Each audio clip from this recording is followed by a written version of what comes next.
তো ভোর 5:30টার সময় আমরা কিন্তু বেরিয়ে পড়েছিলাম মায়াপুর যাওয়ার জন্য। আর এই দেখো বনগাঁ সাতভাই কালীতলার মায়ের মন্দির, তো সামনে দিয়ে আমরা গেছিলাম। তো আমরা কিন্তু থাকিনি ওখানে, ওই দিন সকালে গিয়েই আবার রাত্রে বাড়ি চলে এসেছিলাম। তো ওই জন্য আমরা গাড়িতে করে যাচ্ছিলাম। তো গ্রামের দিকটা খুবই সুন্দর লাগে সবুজে ভরে থাকার জন্য। তো এরপর আমরা আস্তে আস্তে কৃষ্ণনগরে ঢুকে গেলাম।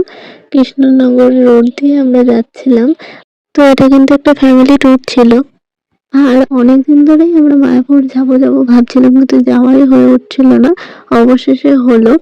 এবার আমরা দেখবে যে মায়াপুর কিন্তু আমরা প্রায় ঢুকে গেছি। ওই জন্য এই মঠগুলো চারিদিকে দেখা যাচ্ছে।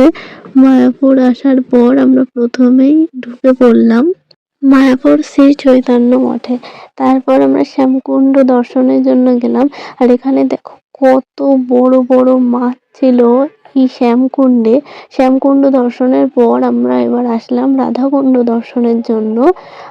তো এবার আমরা মন ভরে একটু রাধাকুণ্ড দর্শন করে নেব। কত লোক দেখো এখানে এসেছে রাধাকুণ্ড দর্শনের জন্য। তো দর্শন শেষে এবার গিরি গোবর্ধন পর্বত দর্শনের জন্য যাব।